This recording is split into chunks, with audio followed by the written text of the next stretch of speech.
नमस्कार। कभी सोचा है कि प्यार में बोला गया एक छोटा सा झूठ क्या एक रिश्ते को पूरी तरह तबाह कर सकता है, या फिर समाज का दबाव किसी की जान तक ले सकता है? आज हम इन्हीं सवालों के जवाब ढूंढेंगे कमलेश्वर की क्लासिक कहानी राजा निर्बंसिया के जरिए। पता है, ये कहानी एक साथ दो पटरियों पर चलती है। एक है सपनों और मिथकों की दुनिया और दूसरी है आज के जमाने की कड़वी सच्चाई। तो चलिए इस कहानी में उतरते हैं। तो कहानी की शुरुआत में ही लेखक कमलेश्वर हमारे सामने दो बिल्कुल अलग अलग दुनियाएं रख देते हैं। देखिए, एक तरफ है एक राजा की पुरानी कहानी जहां सम्मान है, विश्वास है, सब कुछ अच्छा है। और ठीक इसके उलट दूसरी तरफ है जगपति की आज की कहानी, जो कर्ज और शक के दलदल में फंसती ही जा रही है। और यकीन मानिए, यही जो फर्क है ना, यही इस कहानी की जान है। तो आज हम इस कहानी को परत दर परत खोलेंगे। सबसे पहले बात करेंगे इन दो दुनियाओं की, फिर देखेंगे कि कैसे एक झूठ 100 शक पैदा करता है, समाज के ताने कैसे असर डालते हैं और कैसे एक रिश्ता बिखर जाता है। और हाँ, कहानी के दुखद अंत पर भी बात करेंगे और समझेंगे कि आखिर लेखक हमें क्या बताना चाहते थे। तो कहानी के जो मेन कैरेक्टर्स हैं वो हैं जगपति और चंदा। इनकी जिंदगी पर ना जगपति की माँ के एक सपने का साया है। बस एक ही सपना है उनका कि वो अपने पोते पोतियों का मुंह देख लें। ये एक बहुत ही आम सी ख्वाहिश है ना, हर घर में होती है। लेकिन यही आम सी उम्मीद आगे चलकर इनके लिए बहुत बड़े दुख की वजह बन जाती है। उनकी जिंदगी की शांत नदी बह रही थी कि तभी एक तूफान आता है, एक डकैती होती है और जगपति को गोली लग जाती है। अब उसका ठिकाना घर नहीं, अस्पताल का एक बिस्तर है। और यहीं इसी अस्पताल में उसकी जिंदगी में एंट्री होती है एक नए किरदार की, कंपाउंडर बचन सिंह। जगपति को क्या पता था कि ये आदमी अनजाने में ही उसकी पूरी दुनिया को उलट-पुलट कर रख देगा। अब कहानी उस मोड़ पर आती है जहां एक अच्छा काम ही तबाही की वजह बन जाता है। यहां हम देखेंगे कि कैसे एक छोटा सा झूठ जो भलाई के लिए बोला गया था, शक के ऐसे बीज बो देता है जो पूरे रिश्ते की नींव को ही हिलाकर रख देते हैं। ये एक बहुत ही इमोशनल सीन है। जगपति दर्द से तड़प रहा है और उसे देखकर चंदा रो पड़ती है। उसके आंसू की एक बूंद सीधे कंपाउंडर बचन सिंह के हाथ पर गिरती है। अब सोचिए, बच्चन सिंह जो रोजाना न जाने कितने मरीजों का दर्द और तकलीफ देखता है, वो इस एक आंसू की बूंद से पिघल जाता है। उसका वो प्रोफेशनल रवैया एक पल में हमदर्दी में बदल जाता है। और बस यही है वो पल, कहानी का टर्निंग पॉइंट। इंसानियत का वो एक छोटा सा लम्हा पूरी कहानी का रुख मोड़ देता है। बचन सिंह का दिल पसीज जाता है। वो मदद करने का फैसला करता है। उसे जरा भी अंदाजा नहीं है कि उसकी ये मदद आगे चलकर क्या गुल खिलाने वाली है। तो बचन सिंह महंगी दवाइयों का इंतजाम कर देता है। लेकिन एक प्रॉब्लम है, जगपति बहुत स्वाभिमानी है, वो ये मदद नहीं ले सकता। तो अपने पति की इज्जत बचाने के लिए चंदा एक छोटा सा झूठ बोल देती है कि उसने दवा के लिए अपनी सोने की चूड़ियां बेच दी हैं। देखिए, इरादा कितना नेक था, है ना?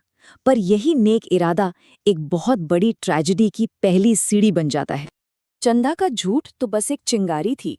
इस चिंगारी को आग बनाने का काम किया समाज के तानों ने। अब हम कहानी के उस हिस्से में चल रहे हैं जहां बाहर का प्रेशर और जगपति की खुद की इनसिक्योरिटीज मिलकर एक जहर बन जाते हैं। गरीबी और झूठी शान का ये कॉकटेल धीरे धीरे उसके दिमाग को खोखला करना शुरू कर देता है। कहानी का जो टाइटल है निर्बंसिया, ये अपने आप में एक पूरी कहानी है। इसका मतलब होता है जिसकी कोई संतान न हो। लेकिन यह सिर्फ एक शब्द नहीं है, ये एक गाली है, एक सामाजिक कलंक है, एक ऐसा ताना है जो जगपति को हर पल ये याद दिलाता है कि वो एक नाकामयाब इंसान है। तो जगपति अस्पताल से घर तो आ गया, जिस्म के घाव तो भर रहे थे, पर दिमाग के जख्म और गहरे होते जा रहे थे। पहले तो उसकी नौकरी चली गई, फिर मोहल्ले वाले उसे राजा निर्बंसिया कहकर चिढ़ाने लगे। शक का कीड़ा उसके दिमाग में पहले से ही था, अब वो और बड़ा हो गया। और फिर एक रात उसके हाथ वो पोटली लग गई जिसमें चंदा की चूड़ियां रखी थीं। वैसी की वैसी चंदा का झूठ पकड़ा गया। और जगपति के लिए ये सिर्फ एक झूठ नहीं था, ये उसके हर शक, हर डर के सच होने का पक्का सबूत था। और बस यही से कहानी उस मोड़ पर आ जाती है जहां से वापस लौटना नामुमकिन है। शक, समाज का दबाव और अफवाहें, इस जहर ने रिश्ते को इस कदर खोखला कर दिया था कि अब उसका टूटना तय था। पूरे 6 साल। सोचिए, शादी के 6 साल बीत चुके थे और उनके घर आंगन सूना था।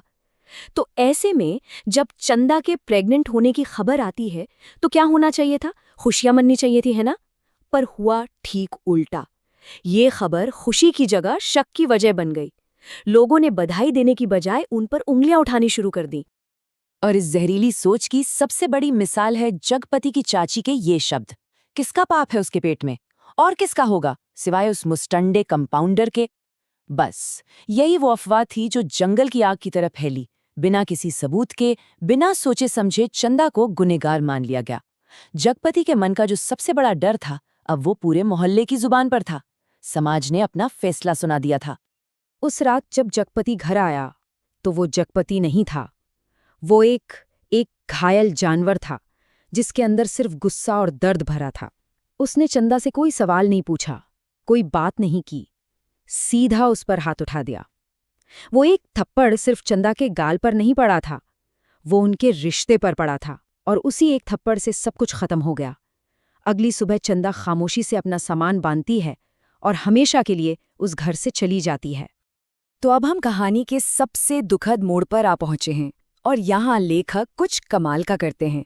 वो उन दोनों कहानियों को, राजा वाली और जगपति वाली, एक साथ लाकर खड़ा कर देते हैं और दिखाते हैं कि कैसे एक जैसी सिचुएशन के दो बिल्कुल अलग अंजाम हो सकते हैं। और यही छिपा है इस कहानी का असली संदेश। फर्क बिल्कुल साफ है ना? पुरानी राजा वाली कहानी में क्या होता है? रानी को देवी मान लिया जाता है और राजपाट, वंश सब आगे बढ़ता है, सब हैप्पी एंडिंग। लेकिन जगपति के आज के कहानी का अंत क्या होता है? चंदा उसे छोड़कर किसी और के साथ चली जाती है और जगपति कर्ज, बेइज्जती और अकेलेपन का बोझ नहीं सह पाता और अपनी जान दे देता है। मरने से पहले वो चंदा के नाम एक खत छोड़ता है जिसमें उसका पछतावा और उसकी एक आखिरी इच्छा साफ दिखती है। वो लिखता है, मेरी अंतिम चाह है कि तुम बच्चे को लेकर चली आना, बच्चे से आग दिलवाई जाए। सोचिए कितना दर्द है इन लाइनों में। उसकी टूटे हुए सपनों और अधूरी ख्वाहिशों की ये आखिरी निशानी है। उसका दूसरा खत वो किसी इंसान के लिए नहीं है, वो पूरे सिस्टम, पूरे समाज के नाम है। वो साफ साफ लिखता है, मैंने अफीम नहीं रुपए खाए हैं, उन रुपयों में कर्ज का जहर था, उसी ने मुझे मारा है। मतलब वो कह रहा है कि उसकी मौत का जिम्मेदार कोई नशा नहीं बल्कि पैसा है, कर्ज है। ये सिर्फ एक आदमी की मौत नहीं है, ये उस पूरे सिस्टम की हार है जो इंसान को इंसान नहीं, सिर्फ एक कस्टमर समझता है।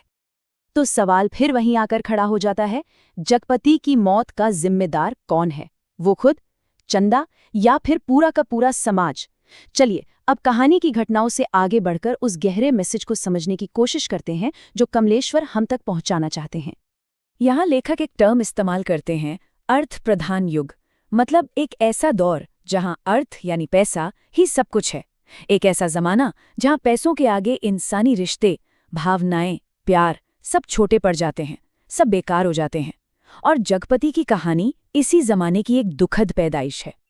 तो मतलब साफ है, जगपति की कहानी सिर्फ एक आदमी के फेल होने की कहानी नहीं है। ये तो उस पूरे समाज पर एक करारा तमाचा है जो इंसानियत से ज्यादा पैसे को तवज्जो देता है। एक ऐसा समाज जहां आपकी कीमत आपकी इंसानियत से नहीं, आपकी जेब में पड़े नोटों से तय होती है। अगर हम जगपति की बर्बादी के कारणों को तोलें तो तस्वीर कुछ ऐसी बनती है। देखिए, सबसे बड़ा विलन है कर्ज, जो उसे दीमक की तरह खा रहा था। उसके बाद नंबर आता है समाज के दबाव का, और फिर उसका अपना झूठा स्वाभिमान जिसने उसे कभी किसी से मदद ही नहीं मांगने दी। बस इन तीन ताकतों ने मिलकर उसे खत्म कर दिया। और आखिर में ये कहानी हमारे सामने एक बहुत बड़ा सवाल छोड़ जाती है कि इस पैसे की दुनिया में जहाँ हर चीज की एक कीमत है, वहाँ विश्वास और रिश्तों की क्या कीमत है? क्या उनकी कोई कीमत बची भी है? ये सवाल सिर्फ जगपति का नहीं था, ये सवाल आज हम सबका है। इस पर सोचिएगा जरूर।